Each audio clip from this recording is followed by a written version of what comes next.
कुम्हार से तू क्या रौंदे मोए, एक दिन ऐसा आएगा मैं रौंदूंगी तोए।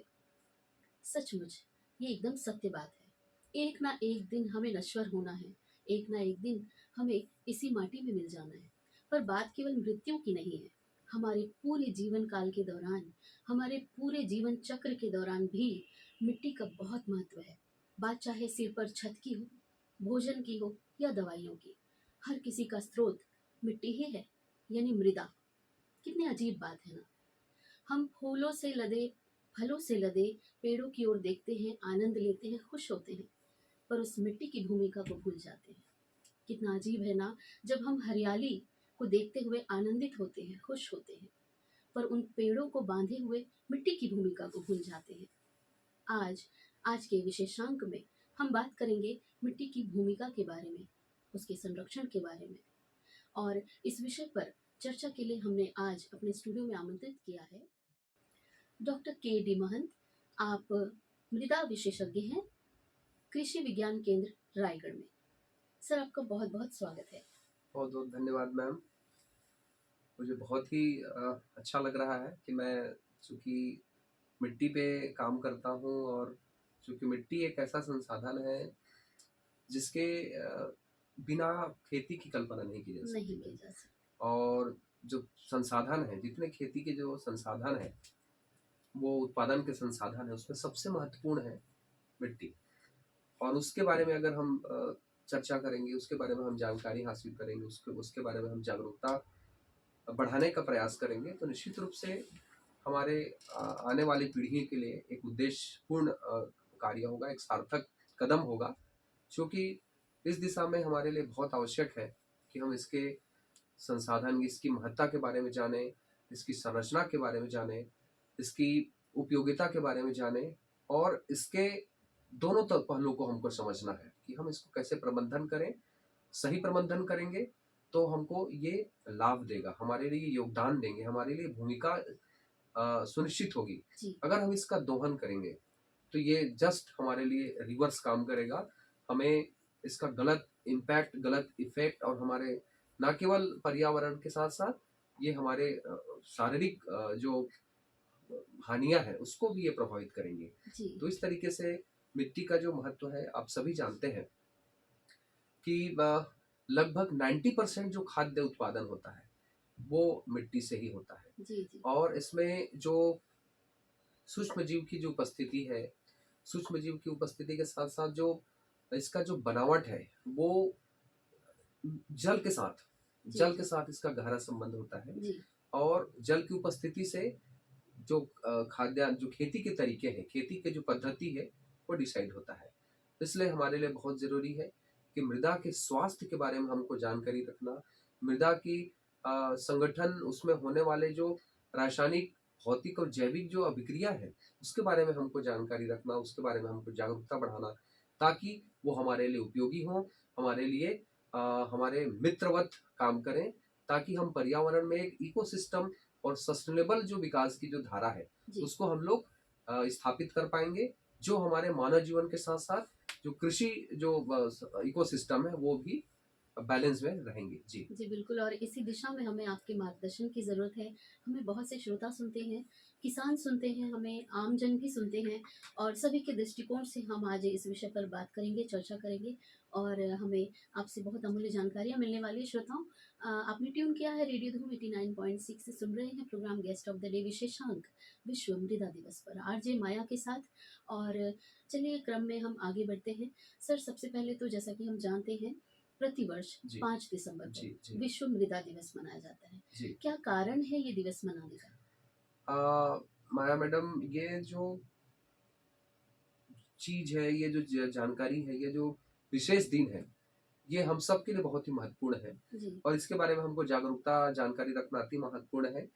International union of soil science, जिसको हम लोग IUSS बोलते हैं, ये 2002 में थाईलैंड के राजा भूमिबोल अब्दुलिया डेज नाम के जो राजा थे, उनके जन्म दिवस के अवसर पर ग्लोबल सॉइल पार्टनरशिप जो FAO है, उन्होंने एक फ्रेमवर्क तैयार किया और उन्होंने सपोर्ट किया कि हम इस विश्व मृदा दिवस को ग्लोबल अवेयरनेस के रूप में हम इसको पूरे विश्व के सामने लाएंगे। जी। तो उन्होंने उनके लीडरशिप में ये 2002 में इस पे चर्चा हुई थी और जाते जाते बहुत सारे संस्थाओं ने जब यूनाइटेड नेशन का जो कॉन्फ्रेंस हुआ जी। वो ये जाके 2013 में इस पे सहमति बनी और जून 2013 में साथ ही साथ पहला जो विश्व मृदा दिवस है इस पे जो ऑफिशियल जब अनाउंसमेंट हुआ तो 2014 में इसका पहला ये सामने आया कि हम इस पे और जागरूकता बढ़ाएंगे, इसकी महत्ता पे चर्चा करेंगे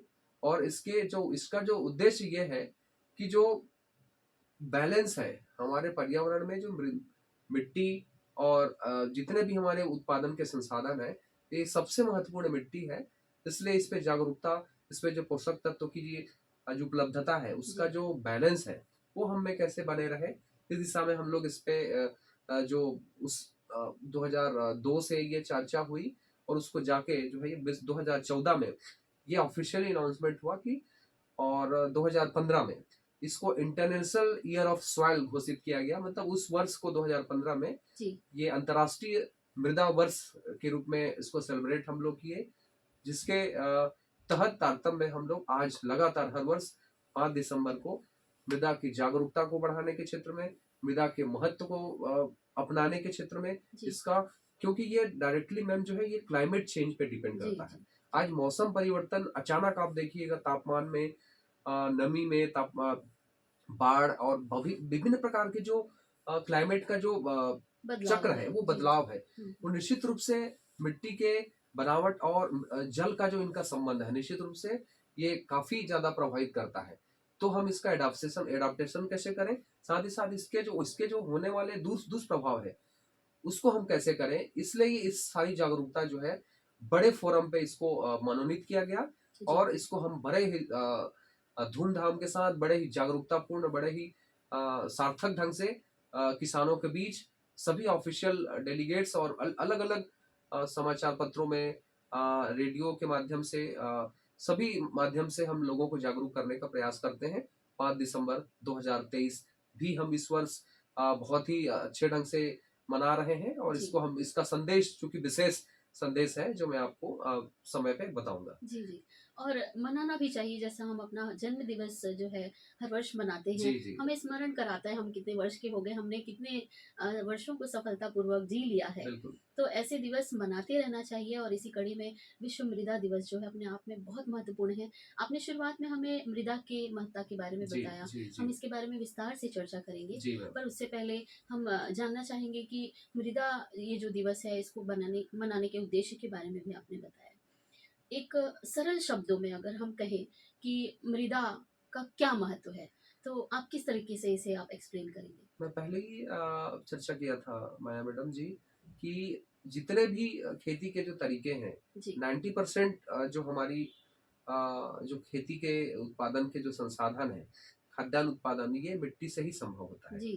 और एक महत्वपूर्ण चीज बताना चाहूंगा कि 1 क्यूबिक मीटर सॉइल में 250 लीटर जो है पानी धारण करने की क्षमता होती है स्वस्थ मृदा में।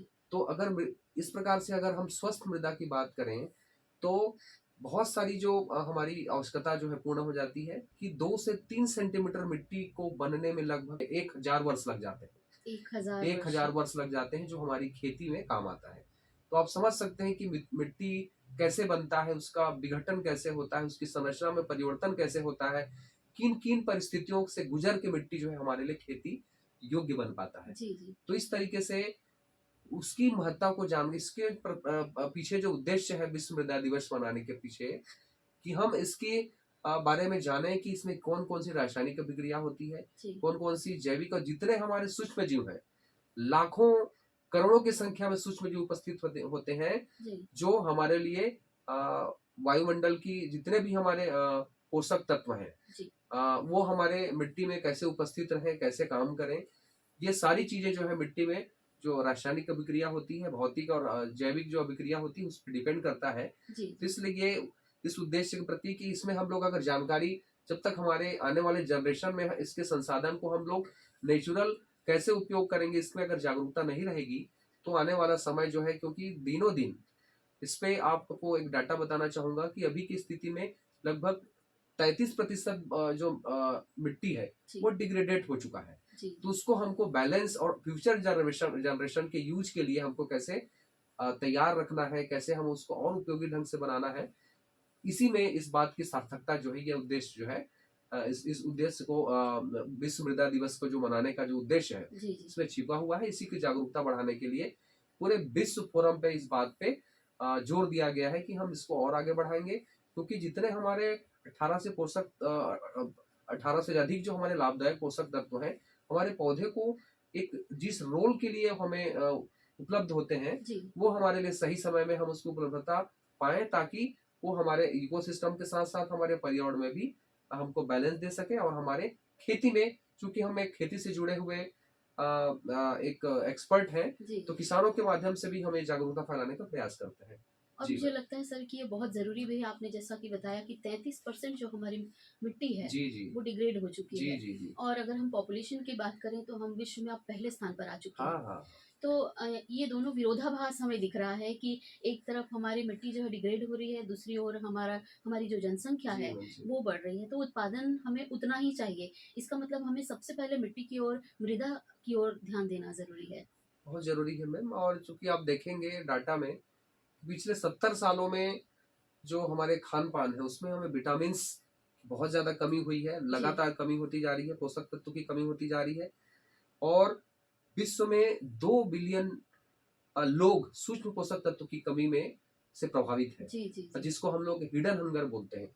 हिडन हंगर का तात्पर्य ये है कि आपके शरीर में, आपके खान पान में पोषक तत्व की कमी है, जी जी लेकिन आपको पता नहीं चलेगा। भूख तो मिट गई है, हमने बिल्कुल। खा लिया है, लेकिन जो विटामिन, जो प्रोटीन हमें चाहिए वो हाँ, हमारे वो बॉडी में वो नहीं आपको है। पता नहीं चलेगा उसको। जी आपको भूख लगते रहेगा, वो शरीर में आपका उपयोग भी नहीं होगा, उसको बोलते हैं हिडन हंगर। जी जी जी भूख भी लगेगा, आपके शरीर में पोषक तत्व की कमी भी है, और वो भूख की कमी भी पूरी नहीं होगी। जी तो इसको बोलते हैं, ये खासकर जो है विटामिन जो पोटास एक पोषक तत्व है उसकी कमी से ये हिडन हंगर की जो समस्या है जी वो बढ़ती है। तो इस तरीके से बहुत सारी जो आने वाली पीढ़ी है उसके लिए हमारे लिए एक रेड अलर्ट है जी कि जी अगर हम समय पे नहीं जागे, इसकी महत्ता और इसकी जागरूकता को बढ़ाने का प्रयास नहीं किए, तो आने वाला समय थोड़ा सा और कठिन हो सकता है। जी इसी उद्देश्य के क्रम को हम हमेशा 5 दिसंबर को इसकी महत्ता के बारे में हम गुणगान करते हैं, जी जी इसकी उपयोगिता के बारे में हम जानकारी फैलाने का प्रयास करते हैं, जी जो हमारे लिए हमारे जीवन से जुड़ा हुआ है। जी जी और और जहाँ जीवन की बात आती है मैम, वहाँ सब कुछ व्यर्थ है। व्यर्थ है उसके। जीवन क्या है, जी बिल्कुल। जी और आपने कहा 2014 से हम मृदा दिवस मना रहे हैं। जी मैम। 2014 से अब तक कई थीम भी प्रतिवर्ष बदले होंगे। तो इस विषय में हमें कुछ जानकारी दें, किस मैम, तरह से थीम जो है जो वो डिसाइड हुआ। International union of soil science है, इन्होंने जो बहुत अच्छा इन्होंने प्लेटफॉर्म दिया कि हर वर्ष जी हम अलग अलग विषय को लेकर लोगों के सामने जाएंगे। जी और ये प्लेटफॉर्म मैं आप सबको, मैं इस मंच के माध्यम से, इस आपके रेडियो धूम के इस प्लेटफॉर्म पे मैं बहुत ही गर्व के साथ कहना चाहता हूँ कि चूंकि मैं मृदा वैज्ञानिक हूँ, मुझे बहुत ही गर्व होता है। मैं किसान का बेटा भी हूँ, और साथ ही साथ आपने जो एक प्लेटफॉर्म, एक विषय चुना है कि इस पे हम और कैसे जागरूकता बढ़ाएं, जी निश्चित रूप से ये हमारे आने वाले पीढ़ियों के लिए बहुत ही उद्देश्यपूर्ण और सार्थक कदम है। 2014 से जब ये बात चालू हुई तो हमें अलग अलग क्षेत्रों में, अलग अलग विषयों में इस पे बात बनी कि हम किस तरीके को, किस विषय और किस संदेश को लेके लोगों के पास जाएंगे। जैसे 2014 से जब ये चालू हुई तो उस पे उसके उपलब्ध न्यूट्रिएंट के बारे में हम कितना उपयोग कर सकते हैं, जी उसमें कौन कौन से ऐसे तत्व होते हैं, उस पे ज्यादा बात कही गई कि क्योंकि ये डायरेक्टली जो है हमारे उत्पादन पे प्रभाव करता है। जी जी 2015 में अगर बात करें मैम, तो ये healthy soil for healthy life, अच्छा मतलब हमारा मृदा, अगर मिट्टी स्वस्थ है तो हमें स्वस्थ जीवन प्राप्त होगी। 2017 में इसका जो थीम रहा है वो स्टार्ट फ्रॉम द ग्राउंड, मतलब हमको जमीन से कोई चीज की शुरुआत करनी है। जी जी इस थीम को लेके आगे बढ़े हम लोग। उसके बाद 2019 की बात है, stop soil erosion, hmm, save our future.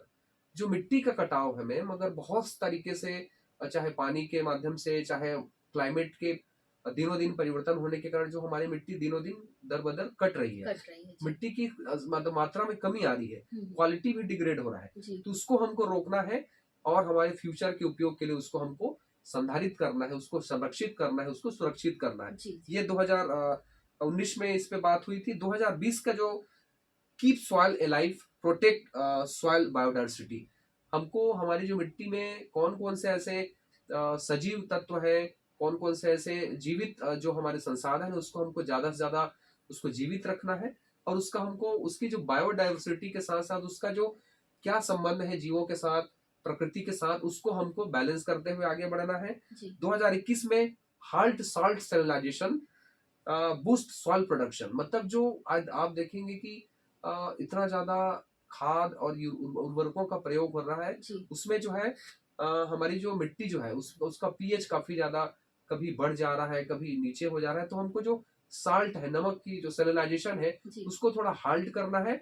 और उससे जो है हमारी जो उत्पादन की क्षमता है जी जी वो उसको बढ़ाना है।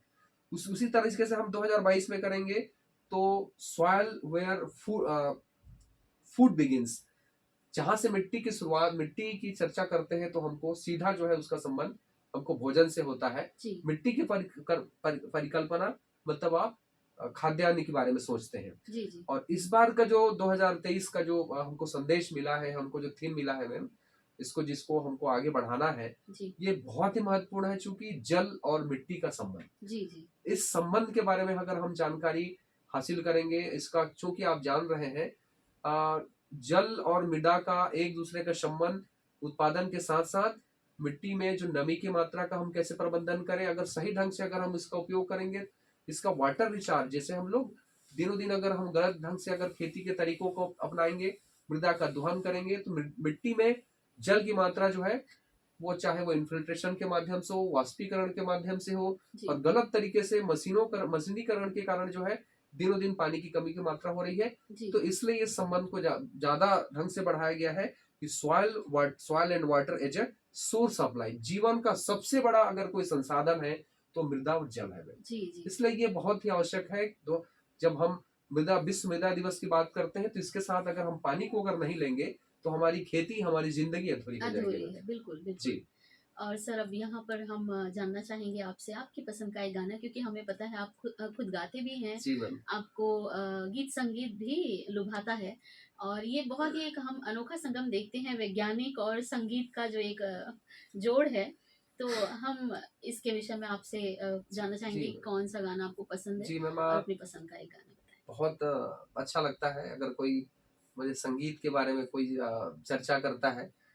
तो निश्चित रूप से चूंकि प्रकृति और ये हम लोग प्रकृति से जुड़े हुए मानव जो है, अगर हम इसकी महत्ता के बारे में अगर उसको वैज्ञानिकता से जोड़ देते हैं, विज्ञान से, क्योंकि प्रकृति एक स्वयं एक विज्ञान है। जी जी जी और उसकी विज्ञान की जानकारी इतने कम समय में, या इतना हम कभी, मतलब प्रकृति से कोई बड़ा वैज्ञानिक है नहीं। नहीं है। इसलिए हमको उससे जुड़ा, उसके महत्व को हमेशा गुणगान करते रहना चाहिए।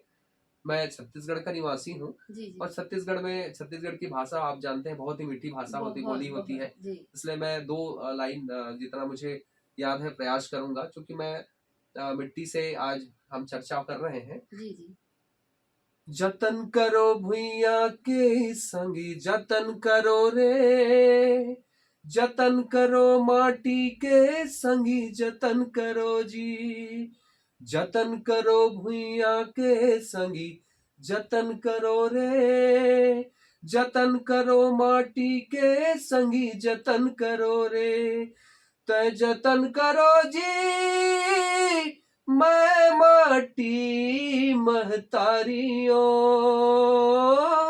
मैं माटी महतारियों, मोर जतन करो जी, मैं माटी महतारियों,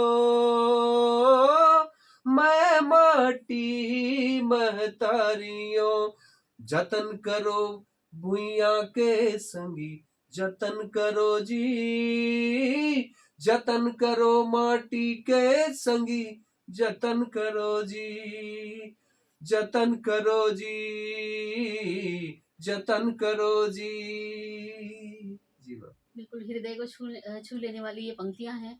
और किस तरह से माटी खुद कह रही है कि मैं माटी महतारी हूँ, मेरा जतन करो। जी मैम। और जी मैम। इसी बात को फोकस करते हुए, इसी बात पर हमने ये चर्चा रखी है आज की, और हम चर्चा को आगे बढ़ाते हुए अगला जो जो मेरा प्रश्न है जी सर मैम, आपसे, जी मैम। वो ये है कि मिट्टी हमारे लिए, हम आम आदमी जो हैं, हम मिट्टी को एक मिट्टी शब्द की तरह जानते हैं, हम मिट्टी है।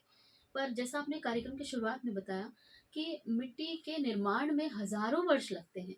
तो मिट्टी के निर्माण के संबंध में आप हमें कुछ मार्गदर्शन दीजिए, और क्योंकि ये हमें जानना इसलिए ज़रूरी है, जिस समय हम किसी चीज़ का इस्तेमाल कर रहे जी होते मैम, हैं, जी मैम, ये बहुत आसान है प्रयोग करना, उपयोग करना, जी इस्तेमाल मैम, जी करना। मैम, जी मैम। लेकिन उसके पीछे की जो हिस्ट्री है, वो जानना भी उतना ही ज़रूरी है कि किस तरीके से वो चीज़ बनी है। जी, जी, जी मैम। तो मिट्टी के निर्माण के संबंध में हमें कुछ बताएँ।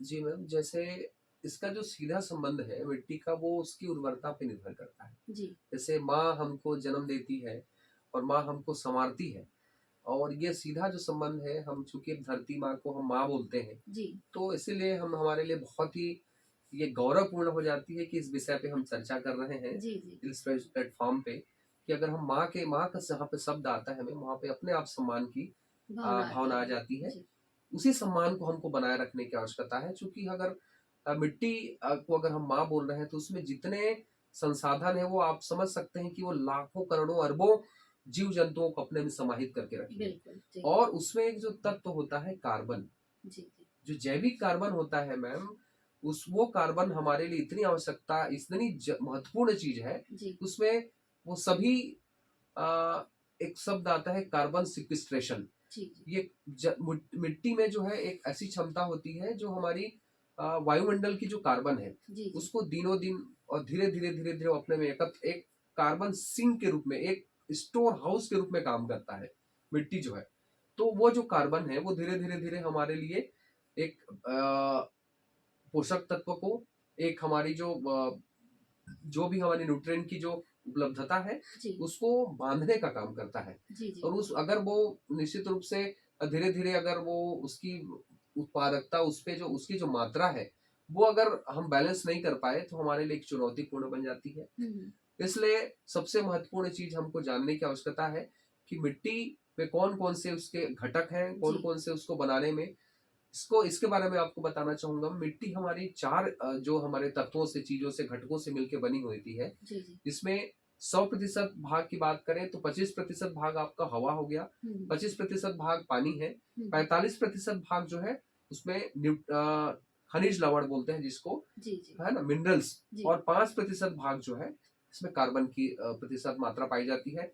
इस तरीके से ये 100% जो है चारों चीजों से, जो प्रकृति में हवा और पानी है, इसमें हमारा कोई ज्यादा रोल नहीं रहता है। जी, और जो 45% खनिज लवण और 5% भाग, इस पे हम लोग इसका कैसे दोहन करते हैं, हुँ, वो हुँ, हमारे लिए उसी तरीके से रिवर्स रूप में हमारे पास आती है। जी, अगर हम सही ढंग से इसको हम लोग उपयोग कर पाएंगे, इसका इसकी भूमिका हम सुनिश्चित कर पाते हैं, जी, तो हमारे लिए अलग अलग रूपों में हमारे सामने आ पाती है कि हम खेती को किस दिशा में ले जा रहे हैं।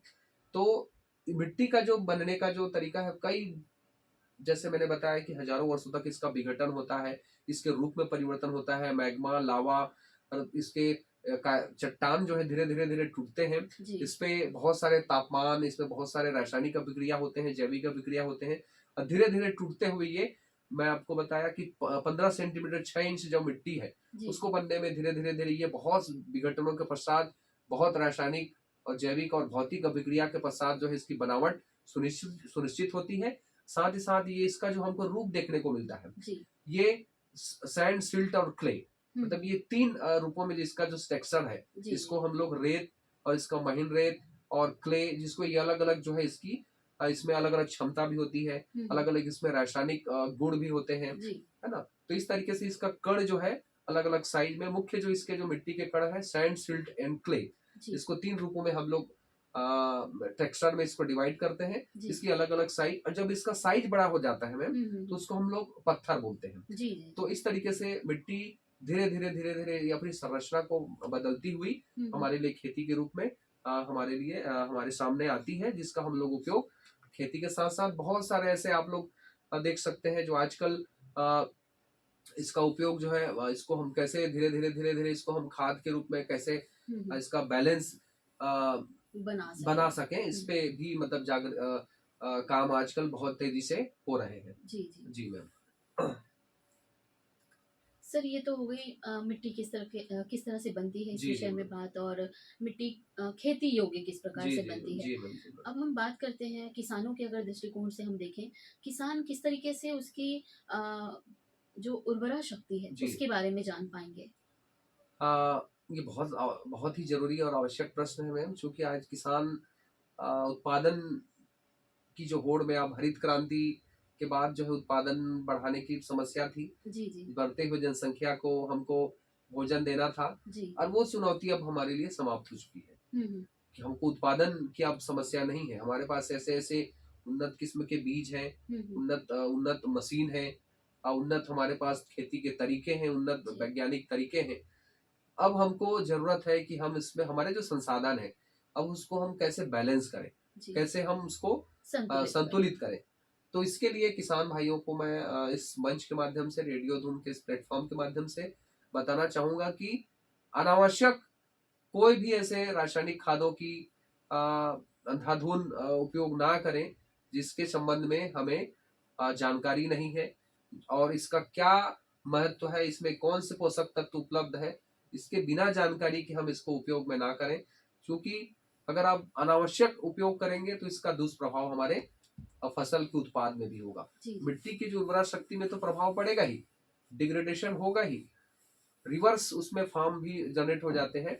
जैसे आपने हिडन हंगर की बात की थी, उसी तरह से एक लग्जरी कंजप्शन भी है। जी, अब जी। जितना ज्यादा आप खाद डालेंगे, उसका असर आपके पौधे में नहीं होगा। जी, जी। मतलब आप डालते जाइए, हुँ। उसका जो असर है कोई भी फसल में नहीं पड़ेगा। Over use. हाँ, ओवर यूज, उसको हुँ। लग्जरी कंजप्शन बोलते हैं। जी, जी। वो भोजन करेगा, लेकिन उसको उपयोग नहीं कर पाएगा। तो जी। इस तरीके से ये बात सिद्ध होती है कि अनावश्यक, इसके लिए हमको इस विषय में हमको और अधिक जानकारी के लिए, जैसे हम कोई विशेष डॉक्टर के पास कोई समस्या को लेके जाते हैं, हुँ। तो उसके लिए कम से कम वर्ष में 3 वर्ष में 1 बार हमारी मिट्टी की जाँच कराने होनी की आवश्यकता चाहिए। पड़ती है। जी, जी, जी। उसमें आपको पता चल जाता है कि कौन से पोषक तत्व की कमी है, कब डालना है, कितनी मात्रा में डालना है, और कब-कब डालना है। जी, ये जी। बहुत आवश्यक हो जाता है। जी, जी। जैसे हम यूरिया की ही बात करें, तो उसको हम लोग किसान भाइयों को सलाह देते हैं, यूरिया में नाइट्रोजन होता है, जी। तो वो चूँकि ये बहुत ज़्यादा मोबाइल उर्वरक है, हुँ, हुँ। एक बार में हम डाल देंगे तो फसल के जितने भी उसके जो अवधि है, जी। उसमें उसको प्राप्त नहीं हो पाएगा। वो तुरंत जो है, चाहे वो वाष्पीकरण के माध्यम से, लीचिंग के माध्यम से, हुँ, हुँ। अलग-अलग रासायनिक अभिक्रिया होती है, उसके माध्यम से वो नष्ट हो जाते हैं। जी, जी। इसलिए हम किसान को सलाह देते हैं कि उसको आप 4 बार डालिए, हुँ, हुँ, हुँ। है ना? 1 बार, 3 बार डालिए, 4 बार डालिए। उसी तरीके से जो फास्फोरस है, पोटाश है, उसको हम लोग बेसल के रूप में उपयोग करते हैं। तो अलग-अलग चीज़ों की, अलग-अलग जो पोषक तत्व है, उसकी जानकारी रखना बहुत आवश्यक है कि कब डालना है और कैसे डालना है, और किस-किस किसान भाई कभी-कभी करता है कि सब खाद को एक साथ मिला के जी, दे जी, देता जी। है। जी, जी। तो उसमें जो है उसको जितना लाभ नहीं मिल पाता, उसको, चूँकि हमारी मिट्टी हो सकता है कि उस स्थिति में उसका जो पीएच मान है, उसमें जो रासायनिक अभिक्रिया है वो सही बैलेंस अवस्था में नहीं आ पाती है, हुँ, जिसके हुँ। कारण, और कभी-कभी नमी की उपस्थिति भी बहुत आवश्यक हो जाती है जी, हमें। जी, जी। अगर खेत में नमी नहीं है, तो वो पोषक तत्व जो है घुलनशील अवस्था में नहीं हो पाता।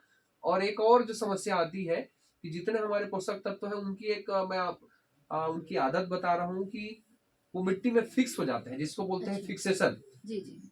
तो उसके लिए आवश्यक है किसान भाइयों को कि हमारे एक बहुत ही आवश्यक चीज है, जिसको हम लोग जैव उर्वरक बोलते हैं, जी, जी। Bio fertilisers. उसका प्रयोग करने से, चाहे वो बीज उपचार के माध्यम से, हुँ, हुँ। चाहे वो मिट्टी के उपचार के माध्यम से, चाहे खड़ी फसल में छिड़काव के माध्यम से, जी। अगर हम इसका उपयोग करेंगे तो ये जितने हमारे मिट्टी में जो पोषक तत्व जो है, जितने हमारे न्यूट्रिएंट्स जो है हुँ, हुँ। फिक्स हो जाते हैं, वो ये एक जो जैव फर्टिलाइजर है, बायो फर्टिलाइजर है, जी। ये बैक्टीरिया है, हुँ। जीवाणु है, ये उपलब्ध मात्रा में हमारे लिए, पौधों के लिए, जो विकास के साथ साथ ग्रोथ, और जो उनका जो अपटेक है, हुँ, वो हुँ। सही मात्रा में हो पाता है। जी। तो इस तरीके से हमारे लिए बहुत जानकारी हो जाता है, माया मैडम जी, कि पोषक तत्व की उपलब्धता को हम कैसे इस बात पे सुनिश्चित कर पाएंगे कि हम कब, कितनी मात्रा, और कैसे, और आवश्यकता के आधार पर ही अगर हम इसको एक रूट बना लें, एक चार्ट बना लें, कि एक सही जानकारी के साथ, तभी हमारे लिए, किसान भाइयों के उत्पादन में भी असर पड़ेगा, हुँ, साथ हुँ। ही साथ इससे भूमि की उर्वरा शक्ति के साथ साथ पर्यावरण में भी इसका सकारात्मक प्रभाव देखने को मिलेगा। जी, जी। जी मैम। सर इसी क्रम में हम जानना चाहेंगे कि मृदा का जो स्वास्थ्य है जी उसे प्रभावित करने वाले जो भी घटक हैं, जो भी कारक हैं, जी। उसे आप कुछ सूचीबद्ध तरीके से अगर बताएं तो हमारे जो किसान है वो आसानी से उस चीज को समझ पाएंगे। विश्व मृदा दिवस का जो उद्देश्य है मैम, इसी बात पे निर्भर करता है कि हम जितने हमारे अम, जो तरीके हैं, खेती करने के तरीके हैं, जी। उसको हम कैसे सुचारू रूप से करें, हम्म। कैसे हम उसके दोनों पहलू को देखें। हम्म। कोई भी अगर जो हमारे संसाधन है उसके दोनों पहलू को मैंने बताया, उसका विषम परिस्थिति भी कैसा हो सकता है, हम्म। सकारात्मक पहलू भी कैसा हो जी सकता है। जी। इसलिए आवश्यक है कि वो जो प्रभावित करने वाले जो हमारे कारक हैं, आपका इसके जैविक कारक भी हैं, इसके रासायनिक कारक भी हैं, इसके भौतिक कारक भी हैं और मैकेनिकल कारक भी हैं। अगर अगर हम इसका दोहन हम गलत तरीके से करेंगे हम्म। तो निश्चित रूप से ये इसको जो प्रभावित करने वाले, इस मृदा स्वास्थ्य को प्रभावित करने वाले हम्म। बहुत सारे ऐसे तरीके हो सकते हैं जो हमारी खेती के तरीके भी हैं। जी हमारा मौसम भी कभी कभी बैलेंस होता है जो हम मृदा स्वास्थ्य को प्रभावित करता है। जी। जी। हमारी खुद की खेती के तरीके, जैसे हम गलत समय पे गलत उर्वरकों का प्रयोग कर रहे हैं, हम्म। अधिक से अधिक रासायनिक उर्वरकों का प्रयोग कर रहे हैं जहाँ पे जी आवश्यक, मतलब खेती की जो एक टेंडेंसी जो है, जी। तो वो बढ़ रही है कि हम पशुपालन पे ज्यादा ध्यान नहीं देंगे। जी जी। उसका असर ये देखने को मिला है हमको, जैविक जो हमारा गोबर खाद है, हम्म। हमारे जितने हमारे गोबर खाद के साथ साथ जितने हमारे जैविक कार्बन की देने वाले जितने हमारे तत्व हैं, वो हमारे लिए कमी का, हमारे लिए बहुत ही समस्या की बात है, चुनौती की बात है जी कि हम इसको कैसे बैलेंस कर पाएंगे। जी। जी। इसी तो ये जो है एक जैविक कारक भी है कि हम उसको, जितने हमारे पोषक तत्व है, हम उसको सही समय में हम अगर उपयोग नहीं कर पाएंगे तो इसमें जैविक जो हमारे जैसे सूक्ष्म जीव है, जी जी। वो हम उसको सही मात्रा में उसका उपयोग नहीं कर पाएंगे। जैसे मैंने बताया कि जैव उर्वरकों का हम उपयोग नहीं कर पाएंगे तो हमारे पोषक तत्व जो है वो सही समय में हमको उपलब्ध नहीं हो पाएंगे। जी उसी तरीके से मैम रासायनिक अभिक्रिया और भौतिक जो हमारे आजकल जो मशीनें आ गई हैं, ऐसे मशीनें आ गई हैं जिससे बहुत ज्यादा हमारी की मिट्टी की जो स्थिति है, जैसे मैं एक रोटावेटर की बात करूँ, एक रोटावेटर मशीन होता है, वो मिट्टी को इतना ज्यादा बारीक और उसको बारीक पीस के वो बिल्कुल बारीक कर देता है। तो उससे क्या होता है, अगर मिट्टी की जो संरचना है जी। कभी कभी बहुत ज्यादा टूट जाती है ना, तो ये काफी इन प्राकृतिक खेती का जो तरीका है जी। उसमें ये फिट नहीं बैठता है। हम्म। तो ज्यादा हमको टिलेज ऑपरेशन के माध्यम से ज्यादा हम मिट्टी को दोहन ना करें। जी तो जी। इस तरीके से जो मैकेनिकल रासायनिक जितने अभिक्रिया है, जैविक अभिक्रिया है, ये सारी चीजें ऐसे मौसम के साथ साथ भौतिक जो अभिक्रिया है, ये सारी चीजें जी। जो कारक है इसकी स्वास्थ्य पे, और सबसे जो विषय है का जो चर्चा का जो विषय है वो सोच पे डिपेंड करता है। बिल्कुल। अगर आप सही सोचेंगे, उसकी महत्ता और जागरूकता के बारे में अगर आप सोच नहीं पाएंगे या उसके बारे में आपको ध्यान नहीं देंगे, तो वो जो है किसान जो है उस पे थोड़ा सा धोखा खा जाता है कि नहीं मुझे ज्यादा उपज लेना है, जी जी। मुझे आ, इस पे ध्यान नहीं देना है, उसका असर जो है, और आप क्वालिटी प्रोडक्ट आपको नहीं मिलेगा, और साथ ही साथ मृदा की उर्वरा शक्ति धीरे धीरे धीरे खराब होगी। जी इसका यही कारण है। इसीलिए आज हमारे लिए बात समय है, हमारे लिए जागने का विषय है, हमारे लिए इस पे ज्यादा फोकस करने का विषय है कि हम मृदा की महत्व के साथ साथ इसके इसमें जो होने वाले इसके जो दुष्प्रभाव है उसके बारे में भी हमको आज हमारे आने वाली पीढ़ियों को, बच्चों को आज स्कूलों में हम लोग जा जाके ये प्रचार प्रसार करते हैं कि मिट्टी की उर्वरा शक्ति को हम कैसे बढ़ा सकें, इसका हम उपयोग कैसे ज्यादा लंबे समय तक उपयोग कर सकें। जी इस जी। बात में भी सस्टेनेबिलिटी और हमारी जो पारिस्थितिक तंत्र है मैम, आप जानते हैं कि एक दूसरे का संबंध और एक कंपेटिबिलिटी जो संबंध है वो हमारे लिए बहुत आवश्यक हो जाता है।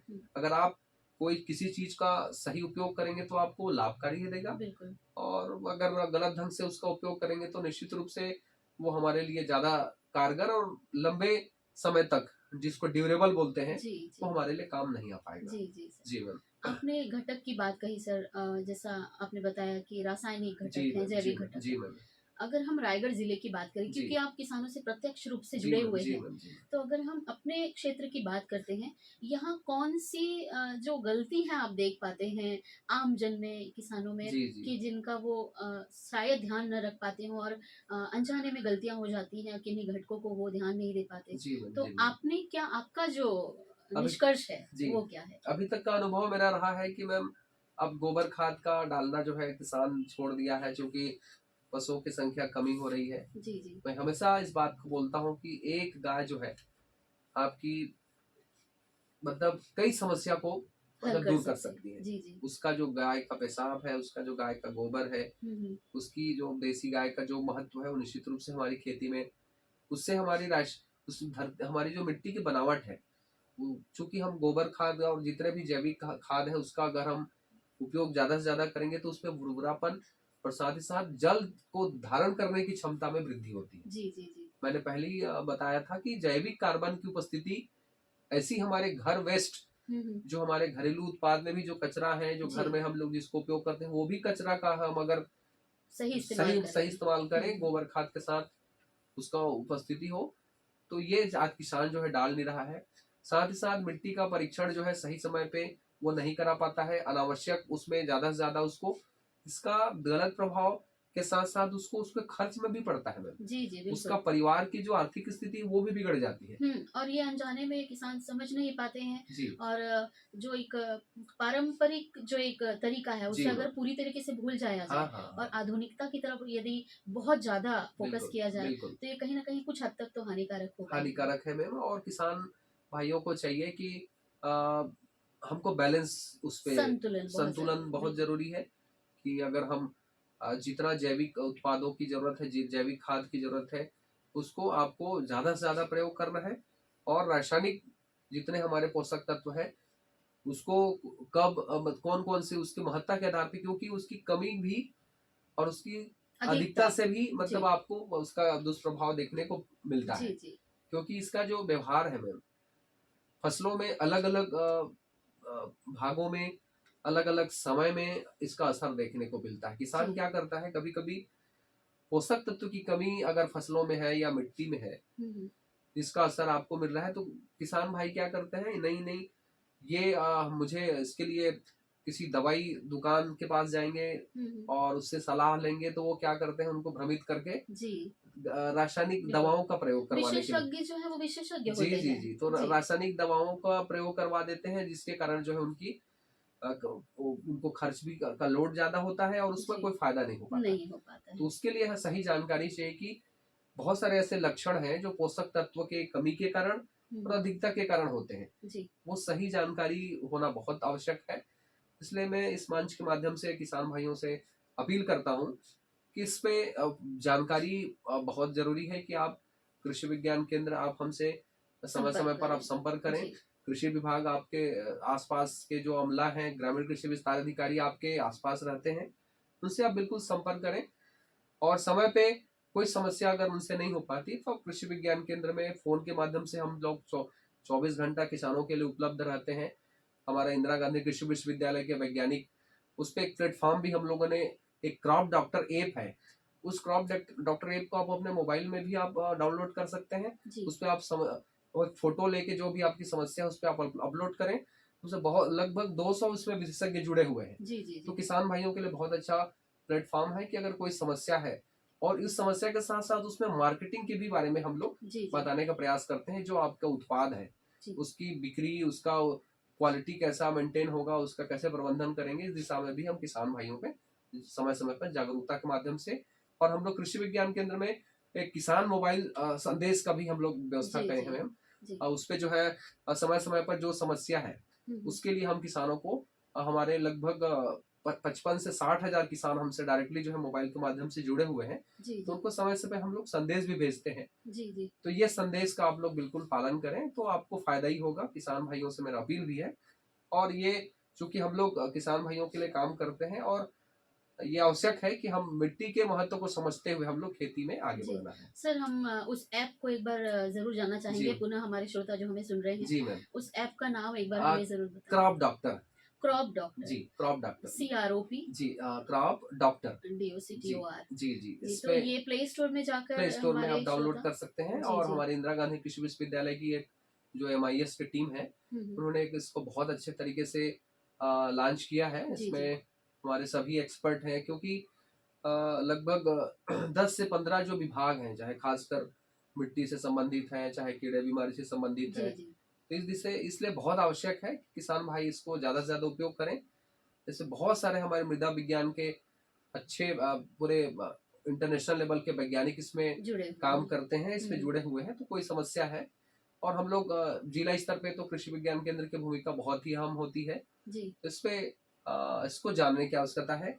और चूंकि हर 5 दिसंबर को हम लोग इस पे और ज्यादा फोकस करते हैं, तो 5 दिसंबर को एक हमको याद रखना है कि जी हम लोग इस पे हमको किसान कभी गलती एक और गलती करता है कि अपनी पैरा को जला देता है, जी जी उससे बहुत ज्यादा मात्रा में कार्बन की जो प्रतिशत मात्रा है वो जल जाती है। जी जी तो ये भी एक हमारे एक बहुत बड़ी गलती हो जाती है, क्योंकि ये डायरेक्टली जो है हमारी मिट्टी से जुड़ा हुआ जुड़ा हुआ है ना। तो इससे हमको बचना है, और बचने के साथ साथ हमको उसका उपयोग में हम परिवर्तित उसको हम खाद में परिवर्तित कर सकते हैं। जी जी ट्राइकोडर्मा का उपयोग हो गया, वेस्ट डिकम्पोजर का उपयोग करके हम उस पैरा को एक जगह कलेक्ट करके हम उसको सड़ा के अच्छे खाद में परिवर्तित कर सकते हैं, जो हमारे लिए, जो हमको कचरा लग रहा था, वो हमारे लिए सोने के रूप में हमारे सामने परिवर्तित हो जाएगा। बिल्कुल उसी को हम लोग आने वाले समय में खाद के रूप में प्रयोग करेंगे। और बहुत सारे ऐसे तरीके हैं जो हम जैसे उसका जैसे पैरे का हम कट करके उसको कटिंग करके उसको मशरूम बनाने में आजकल उपयोग कर सकते हैं। जी जी तो तरीके बहुत सारे हैं। बहुत से हैं तो हाँ। ये कुल मिला के बात ये है, सारांश ये है कि प्रकृति हमको अपने हर प्रकार की हमको सुविधा देती है, बिल्कुल उसको पहचानने की आवश्यकता है, जी तो उसको सम्मान करने की आवश्यकता है। प्रकृति का जो सबसे बड़ा जो एक उपहार है, अब मैं विषय पे आऊंगा, मिट्टी जो है जी वो जी एक बहुत बड़ा हमारे लिए उपहार है। उसकी संरचना, उसकी जो बनावट है, जी उसके जो उपयोगिता है, उसको हमको समझने की आवश्यकता है और जागरूकता फैलाने की आवश्यकता है। रेडियो धूम 89.6 पर आप सुन रहे हैं विशेषांक विश्व मृदा दिवस पर। आज हमारे स्टूडियो में उपस्थित हैं डॉक्टर के.डी. महंत, मृदा विशेषज्ञ, कृषि विज्ञान केंद्र रायगढ़ से। हम चर्चा कर रहे हैं मृदा से संबंधित, मृदा के संरक्षण और स्वास्थ्य के बारे में। सर, गाने से पहले हम मृदा के स्वास्थ्य के बारे में चर्चा कर रहे थे, और अब हम आते हैं मृदा परीक्षण की ओर। जी मैम। तो मृदा परीक्षण किस तरह से किया जाए, कैसे किया जाए, और क्या स्टेप जो है वो, कौन से चरण जो है वो किसान अपनाए? आपका जो प्रश्न है मैम, ऐसा मुझे प्रतीत हो रहा है कि आप काफी इस पे रुचि आपकी बनी हुई है, और चूंकि आप इस प्लेटफॉर्म पे बैठी हैं तो लाखों लोग, हजारों लोग आपसे जुड़ी हुई है। जी जी तो एक संदेश आपके माध्यम से पहुंचे, मुझे बहुत खुशी हो रही है कि आपने ये विशेषांक जो है चुनकर मुझे आपने मौका दिया।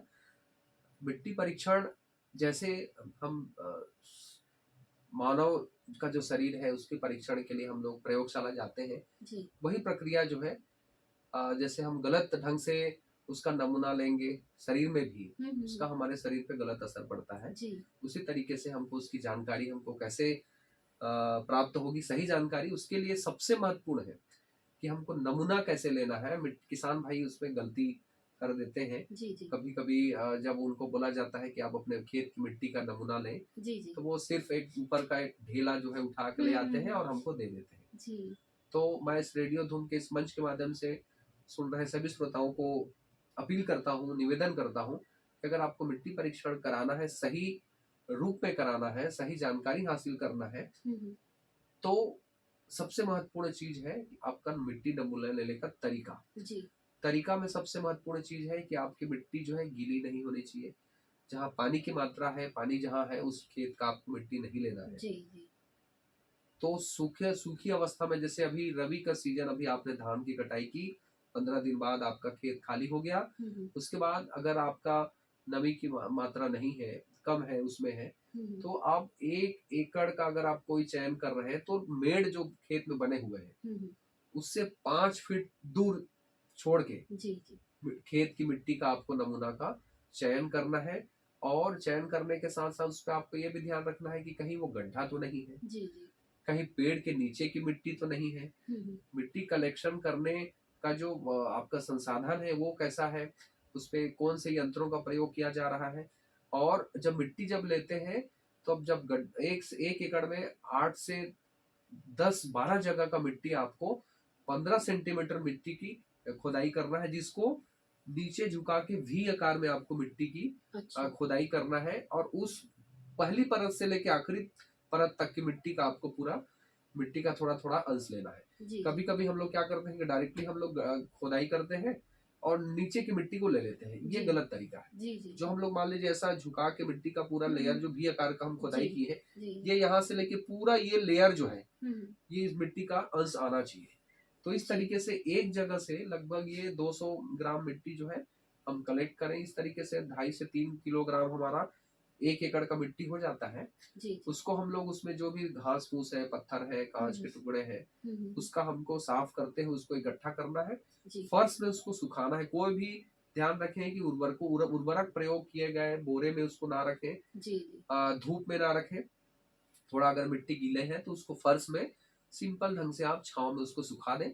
उसको बारीक बिल्कुल कोई भी डंडा से या उसकी कोई भी पत्थर से आप उसको बारीक उसको उसकी कुटाई कर दें। जी जी और वो 2.5 से 3 किलो मिट्टी है उसको आप लोग फैला के एक हम्म उंगली से या आपके एक कोई भी छोटी सी स्टिक से आप उसका एक क्रॉस चेक ऐसा करके उसमें चिन्ह हम्म लगा दें। हम्म उसके बाद उसमें जो सामने वाली पार्ट है उसको फेंक दें और जो जितना बचे रहेगा ऐसा करते फेंकते फेंकते उसको जो है आपको 200 से 250 ग्राम मतलब 1 पाव हम्म, के आसपास की मिट्टी, जी जी 3 किलो मिट्टी में आपकी, चूंकि वो मिट्टी जो है आपके पूरे खेत में जी का पूरा रिप्रेजेंट करता है, हम्म, प्रतिनिधित्व करता है, जी जी इसलिए वो बहुत ही सूखी अवस्था में।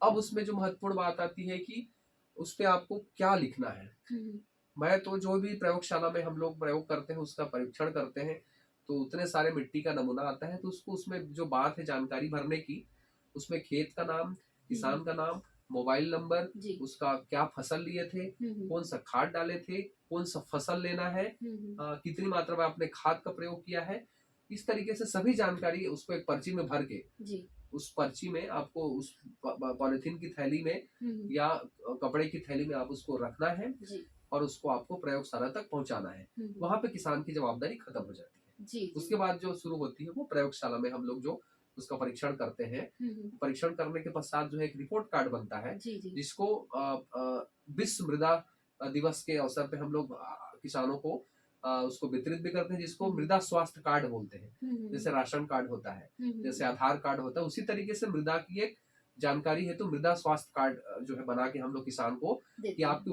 कितनी उपलब्धता है पोषक तत्व की हम्म और आपको क्या देना है और कौन से खाद के रूप में आपको देना जी है। जी जी तो इस तरीके से हम लोग अभी 5 दिसंबर को भी किसानों को अभी वितरित कर रहे हैं। तो हम्म ये अच्छी परंपरा जो है हम लोग 2014 से और अभी तक हर वर्ष हम्म किसानों को मृदा का परीक्षण करके किसानों को उपलब्ध कराते हैं। जी और एक समस्या किसान भाइयों के मन में भी ये भी रहती है कि हम मृदा की परीक्षण कहाँ कराएं। तो इसमें अभी कृषि विज्ञान केंद्र में भी प्रयोगशाला, कृषि विभाग में भी, हमारे इंदिरा गांधी कृषि विश्वविद्यालय के मृदा विज्ञान विभाग में, जी और इफ्को और एनएफएल, बहुत सारे ऐसे जो कोऑपरेटिव जो संस्था है, जी जी उनकी भी प्रयोगशाला भी काम करते हैं। हम्म तो जिन भी किसान भाइयों को मृदा का परीक्षण कराना है वो कृषि विज्ञान केंद्र में कृषि विभाग में आप लोग जमा कर सकते हैं और निश्चित रूप से आपको मृदा स्वास्थ्य कार्ड के रूप में एक बहुत अच्छी उपहार जो है मिलेगी, जी और जी जिसकी जानकारी आप लोग लेके खेती में उसको प्रयोग कर सकते हैं। ये उपहार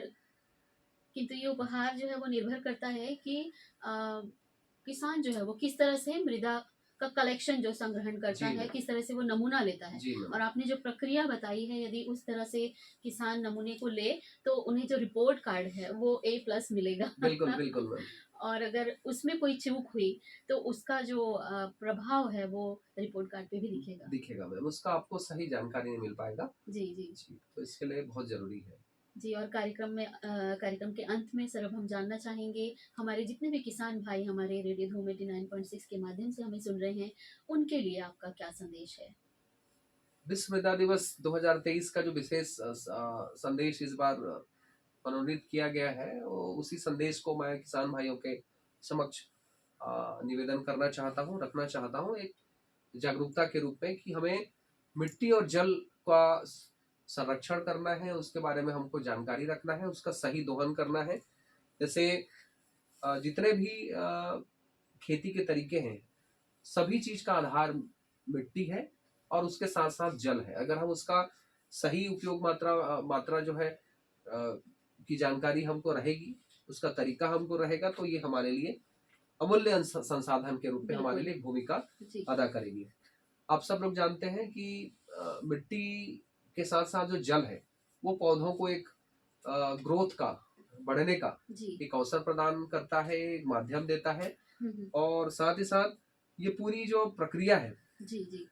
मिट्टी और जल का जो संबंध है, उसकी जो बढ़वार की जो समस्या, बढ़वार की जो प्रक्रिया है, जी। उसी पे डिपेंड करता है कि आप, क्योंकि इस बात पे ये आवश्यक हो जाता है इसकी जानकारी की, क्योंकि जितने भी पोषक तत्व हैं जल में विलीय मात्रा में रहते हैं, घुलनशील जी। अवस्था में रहते हैं हाँ। और पौधे को उपलब्ध हो पाते हैं। हुँ। उसी तरीके से इस पे जो मिट्टी में जो उपलब्ध कार्बन है, हुँ। अगर मिट्टी में आपके स्वस्थ मिट्टी में अगर कार्बन की बात करें, तो मैंने एक शब्द का प्रयोग किया था, कार्बन सिक्विस्ट्रेशन। जी। वायुमंडल की कार्बन का धीरे धीरे जो है वो रिटेंशन होता है, उसका कलेक्शन होता है हुँ। और वो हमारे मिट्टी में जल धारण क्षमता को डायरेक्टली प्रभाव करता है, जी, जी। प्रभावित करता है। जी। तो जितनी जल कार्बन आपके मिट्टी में होगी, हुँ। उतनी जो है पानी आपके, चूंकि बिना नमी के आप खेती की कल्पना नहीं कर नहीं सकते, कर सकते। उसमें सूक्ष्म जीवों की उपस्थिति की कल्पना नहीं कर सकते, उसमें उनकी अभिक्रिया, उनकी जितनी एक्टिवेशन है, जितनी अभिक्रिया है, हुँ। प्रक्रिया है, जी। इसलिए पानी और मिट्टी का जो संबंध